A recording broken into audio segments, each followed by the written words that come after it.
My name is Nitin. I'm Managing Director of Elevate Capital, and I'm also President of TIE Oregon and Chair of TIE Global Angel Alliance. So one of the great things about Elevate Capital is that we actually have two funds. There's an inclusive fund, which is focused on women and minorities, where we come in very early, where we're like the friends and family money. And then the capital fund can write large checks up to Series A, Series B. So we have between two funds, we've got this great money ladder. In addition to that, we're able to syndicate with other funds. So if a company partners with us, those founders don't have to worry about raising capital. We become their funding partners. Last year, in 2016, we brought two of our portfolio companies to Ben Venture Conference.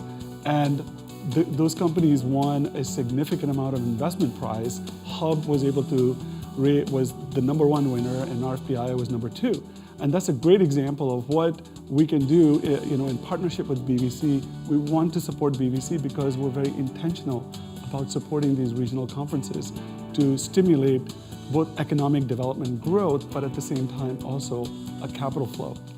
So in 1 year, Elevate Capital has already made 14 investments, and we've invested in the Willamette region. We are looking for investment in Bend. We're working really hard. I've spent some time with Bend companies. We're excited about what's going on in Bend, so we would love to support and invest in a Bend-based company. In terms of what's new, the Inclusive Fund has closed, and we are now actively making more investments from that. We are also investing, while we're raising Elevate Capital, we're also investing out of the Capital Fund. I'm really excited to be at Ben Venture Conference. Last year, we had a great outcome. I'd love to repeat it. I'm excited to see some of the Bend-based companies that are presenting, as well as companies in the rest of Oregon. And I wish everybody the best of luck. I hope we can make some investments here.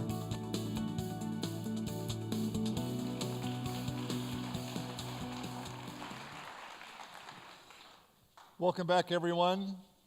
Julianne, the stage is yours.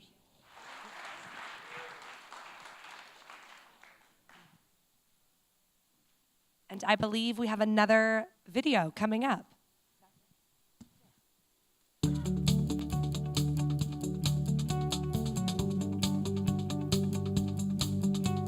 So my name is Paul Dawson. I'm the area manager for the Portland area for BBSI. I manage 3 offices here in the area. And BBSI as a whole has 60 offices nationwide. We've been in business since 1951. We've been servicing the Oregon markets for about 40 years. And we have a total of 15 offices in Oregon. So BBSI appreciates the sacrifice and the risk that a small business owner takes. The entrepreneur's journey is not an easy one. And so what we try and do when we meet with a prospect and a small business owner is understand where he or she is coming from, or understand why they got into business. And then what we'll try and do is develop a plan that says, where do you want to take your business? Where do you want to grow? And do you want to make it a sellable asset? Do you want to make it a business that you can turn over to your family? What's your long-term plan? Because we want to be there for the long term. And the things that we do to help the business owner are things like human resources consulting, payroll and finance help, risk and safety consulting if you're in an industrial business. We also can offer workers' compensation coverage, and we do a great job with staffing and recruiting. As you know, it's hard to find good people these days, and we can help with that. I'm Niki Singlaub with Hydaway. We're a collapsible water bottle company based here in Bend, Oregon. And we started about 2 years ago. Since we started with BBSI, they've helped us in hiring all of our new employees here at Hydaway. We're up to a staff of 5 right now. And it's really been sort of peace of mind to have them go through the process with me, because they've done it before. They've helped me with the payroll and the workman's comp and all those nitty-gritty details that I don't have time for in my day. So they've been great there. And then to have an HR resource for myself and our employees is a fantastic benefit as well. One of the challenges of running your own business is working in so many departments in any given day. The parts I love, the product development, the marketing, the sales, I tend to do. And the ones I don't like as much, the taxes and the payroll and the details, that's where I need a trusted partner to help with those parts of the business. So it allows me to focus on growing the company, new products, new initiatives, and let the experts handle those pieces that I'm not familiar with. So going forward, we're going to lean on BBSI to help us with our organizational development, future hires, organizational strategy, and helping me establish a culture here that I really want to. That's going to be great for me and great for all the team members here. BBSI helps a lot of organizations that deal with small businesses. The Bend Venture Conference is a great event. It's a great organization. We've had a number of clients that have come out of this conference. And again, we celebrate the small business. We celebrate the entrepreneur. And anything we can do to help the entrepreneur and help the folks that took that journey to risk it all and put it on the line to start a business, we want to be supportive of that. And this is a great opportunity to do that. Great. All right, last but not least, we have Joseph Stevens, the co-founder of Tripgrid, software built to help teams of all shapes and sizes better organize group travel. So please welcome Joseph. Never doubt that you're the one, and you can have your dreams. You're the best around. Nothing's gonna ever keep you down. You're the best. I'm going to make a minor correction really quick. It's actually Jake Hoskins, the CEO of Tripgrid. Hope that doesn't charge my 10 minutes. I am Jake Hoskins, the CEO of Tripgrid, a team travel workspace, and we take the chaos out of team travel. You see, managing team travel is like managing any other large project. It is a ton of work. Let me give you an example. Everybody knows the TV show House Hunters International. They have multiple shows every week all over the world. And in order to make that happen, they have a team of coordinators sitting in an office who are organizing logistics for multiple travelers who have to go to different places at different times as a part of different teams all over the world. Every single traveler has travel information, right? They have flights, hotels, cars, shuttles, all of that stuff. The ground crew has to be organized. Packages have to be shipped all over the world. Equipment has to make it to the right places at the right time. Schedules have to be made. Contact information has to go out. Emergency contact information has to go out. Some people need to see specifics, but some people need to see the whole picture. It is literally organizing chaos. And in order to do that, these travel coordinators are building a slew of travel documents. They're building transportation sheets, flight and hotel sheets, contact sheets. They're building production books. You name it, it goes on and on and on and on. And all this is being done by hand. So if one or two little mistakes are made, the whole thing starts to fall apart and it's very costly. Now you might be thinking, okay, that's kind of niche, but in fact, team travel is not niche. Out of 500 million business trips taken in the US last year, over 40% of that was some form of team travel. And these are businesses of all shapes and sizes. It's not just TV, film, music, sports, construction, oil and gas, tourism, hospitality, events, you name it, it goes on. Now, some of these businesses, roughly about half, are what's called managed. So they have a travel management company that takes care of all their booking, and then the other section is unmanaged, so they take care of booking themselves. And we've literally talked to every type of company you can imagine, managed and unmanaged, and we ask them one thing: how do you organize your team travel information? 9 out of 10 times, the answer is spreadsheets. The reason that companies of all sizes, managed and unmanaged, choose spreadsheets to store, organize, and circulate their team travel information is because there is not a travel tool on the market today that allows them the flexibility and versatility of spreadsheets. But that means that all this information is being hand-entered by multiple people in multiple places, hours and hours and hours a day. All of that data is static, and travel is constantly changing. Everything changes in travel. None of it, well, most of it is not trackable because it's living in these documents on different desktops. It's not standardized. A bunch of different documents are going out the door, and if those little mistakes are made throughout the process, it's costing them tons and tons of money. We knew that this process had to be streamlined, so we built Tripgrid. Tripgrid is part workspace, part spreadsheet, customizable, and automated. Inside our workspace, travel coordinators finally get to get all their information into one place and start to organize it. They have the ability to get all of their travelers' details out of spreadsheets, out of other apps, and into a place where they can actually organize it and start to use it for execution. Just like that.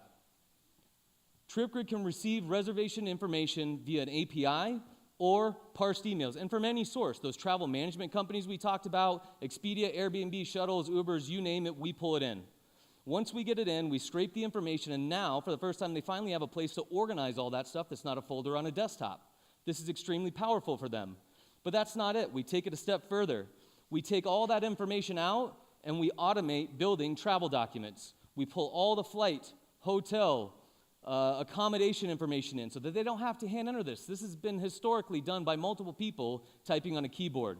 If they want to be able to pull in a couple of quick events, click of a button, pull it in from a calendar. They want to add a crew sheet or a crew contact sheet, straight from the database, 2 seconds. We have automated their process now. They can share with who they want, the way they want. So they can share this via a team-centric mobile application, a web live link, or email documents. For the first time, these travelers actually have customizable information in the palm of their hand, instead of digging through some email chain for version 5 of a spreadsheet when they're on the road trying to do their job. All of this is made possible because of a flexible framework, which means any team can customize Tripgrid to fit their needs. And that is because the backbone of team travel is flexibility. If your customers cannot customize and organize the information the way that they need, you cannot solve team travel. And a lack of flexibility is why companies that use TripIt and TripIt Teams and TripCase always end up back using spreadsheets. Travel industry professionals fully understand that TripIt Teams does not replace spreadsheets. You cannot organize and customize the information and the data the way you want, and you definitely cannot send customizable outputs to your team members. It's not possible. The rest of our competition is all focusing on group booking, and that's fantastic. That's their monetization. They need to make money. But what happens is they immediately start competing with each other. They're all of a sudden competing with every consumer booking tool on the planet, and they're also competing with all those travel management companies who already own half of the business travel market. This is shark-infested waters, and companies rise and fall in this atmosphere every single year.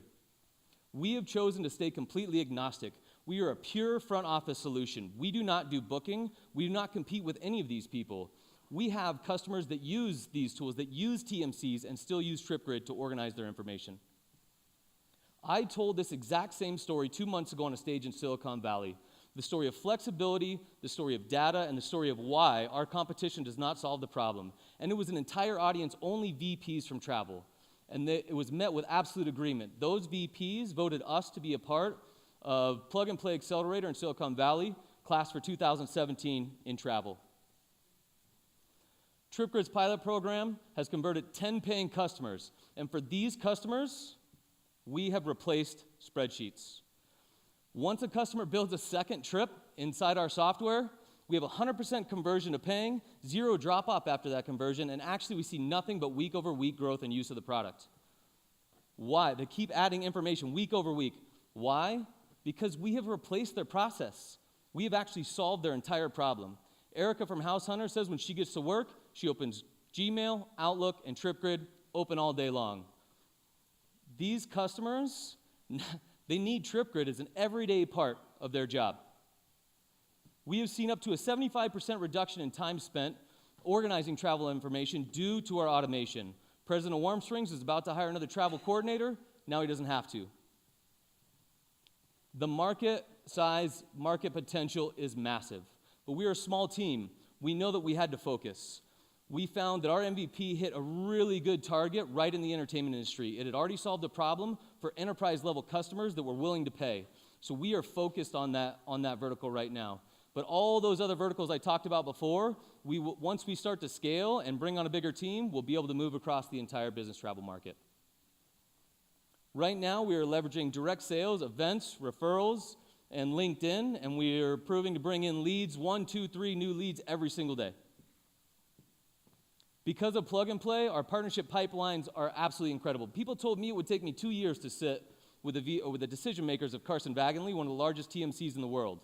I sat with them on my very first day, and now we're working with them to pilot Tripgrid with our customers.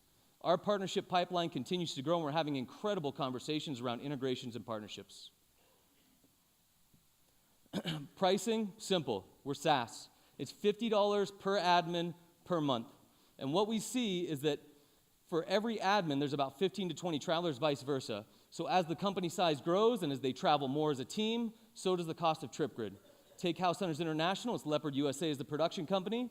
They have 17 admins coordinating all that crazy travel. It's $850 a month.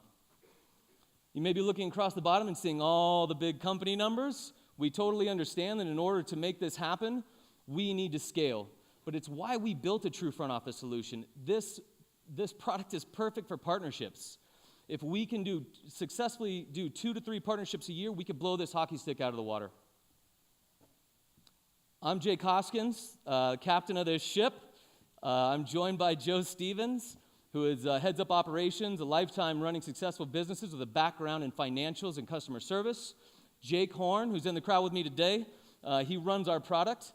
He's ran teams at RGA and built products for companies like Nike and Microsoft. And Tim Tischler, CTO, was former director of engineering at HomeAway and led Nike's automation team. For those of you that know us, this team shows serious fortitude. We are versatile, and most importantly, I think we show the ability to listen. We listen, we adapt, we listen to our customers, and we build real solutions. Tripgrid has automated a process that has a massive market potential. We have proven that this product is an everyday staple in the work life of our customers. Planes taxiing on the runway, I hope everybody out here chooses to get a good seat. Thank you.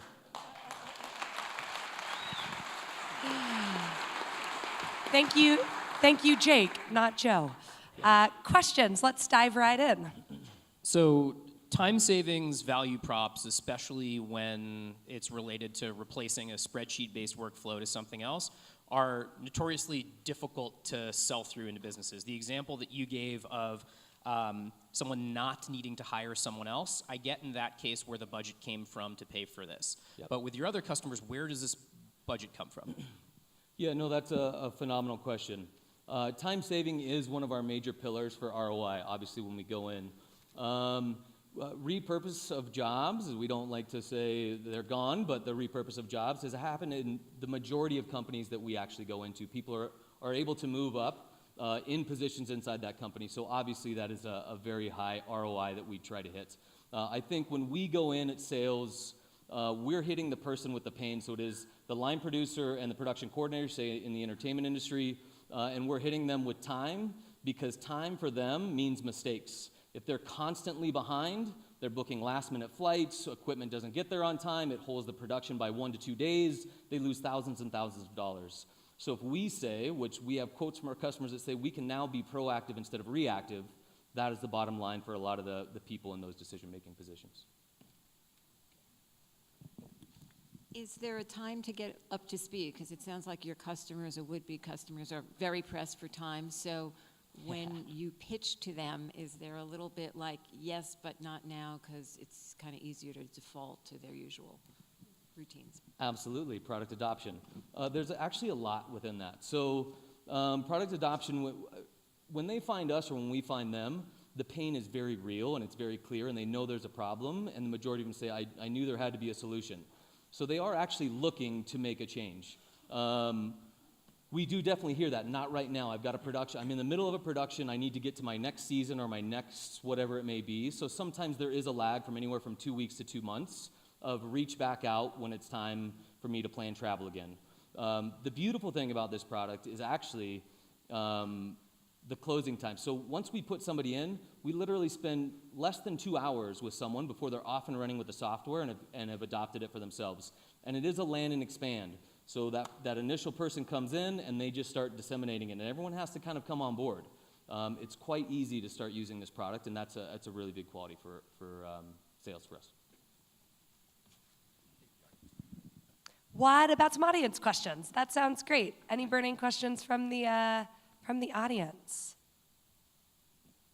Raise those hands high.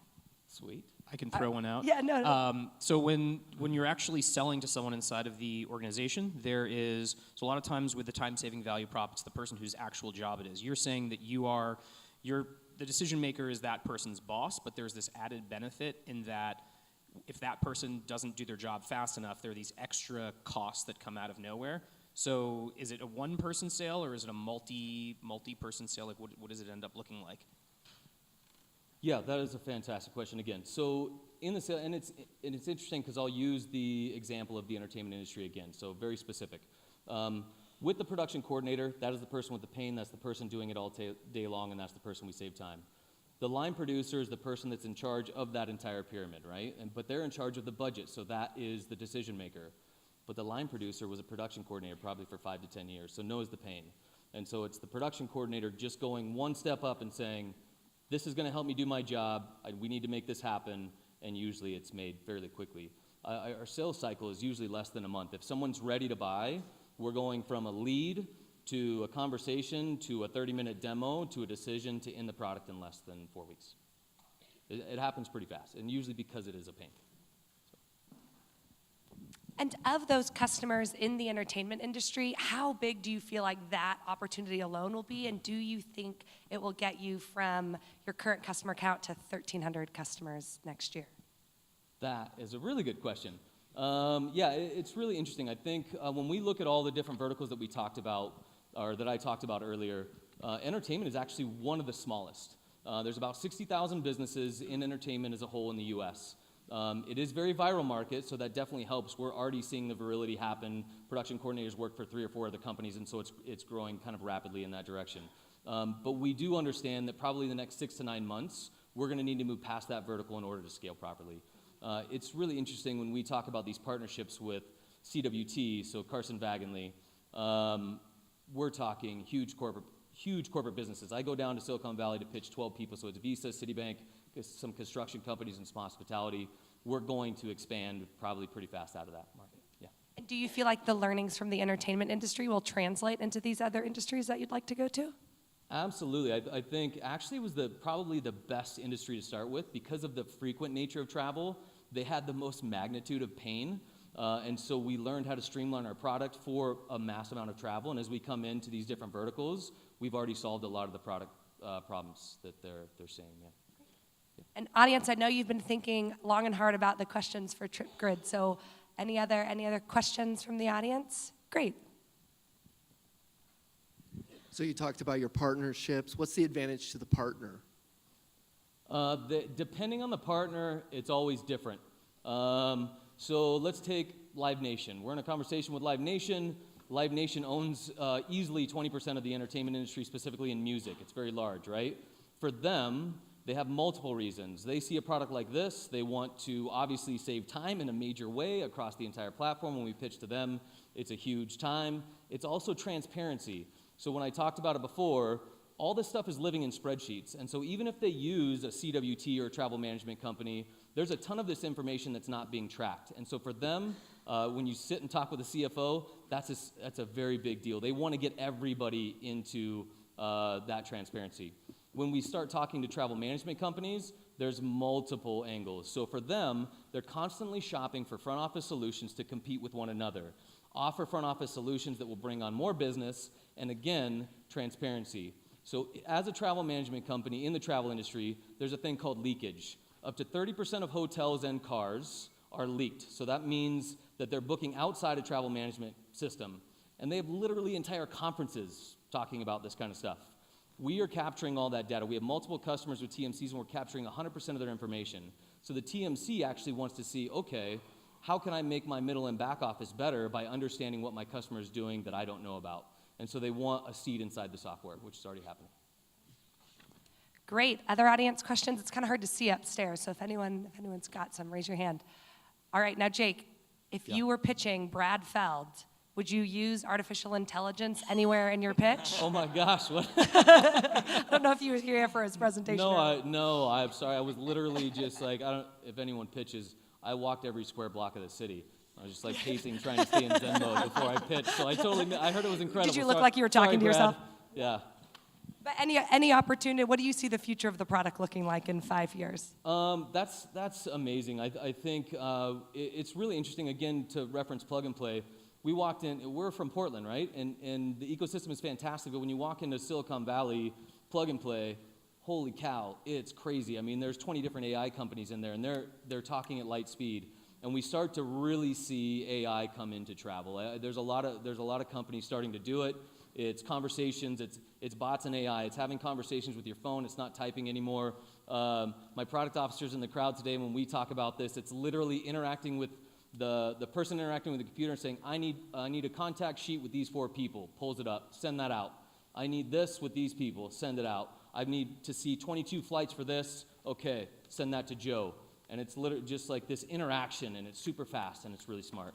And it's clean, like everybody's seen Blade Runner?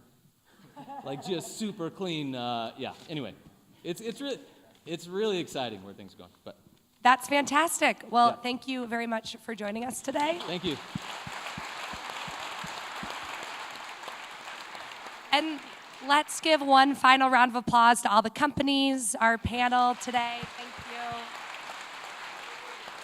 And also to all the folks at BVC that helped mentor the companies, that dug in with them in the diligence efforts. So thank you, everybody, for your time and energy over these last couple of months.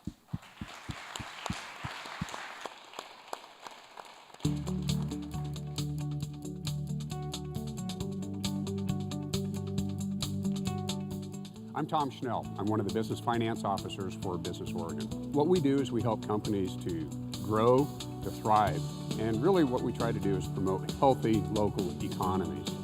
We do it through a variety of ways. One way that we do it is through access to capital. We also do it through helping them access global trade. We do it through business retention services. Really, our job is to help create thriving economies throughout the state. How we do this is through a variety of ways. One way is through our support of local economic development agencies such as EDCO. Not only are we a sponsor of the BVC this year, but we also are supported through a variety of ways. Through our Oregon Growth Fund, we have funded $25,000 into the BVC fund. We also have committed $100,000 this year through our revenue-based financing program. So in 2016, we provided $25,000 through the Oregon Growth Fund. We also gave over $400,000 to local companies through our revenue-based financing program. Business Oregon is proud to sponsor a variety of the venture conferences throughout the state. We support the Oregon Angel Conference. We also support the Willamette Angel Conference. Really what we're trying to do is to grow the diversity and the ecosystem of entrepreneurship in the state of Oregon. I want to personally thank all of the applicants to this year's BVC conference. Your hard work and dedication has shown through the process. And to the finalists, congratulations. Your hard work, your dedication, your perseverance, your true grit has come to fruition. From all of us here at Business Oregon, best of luck and congratulations.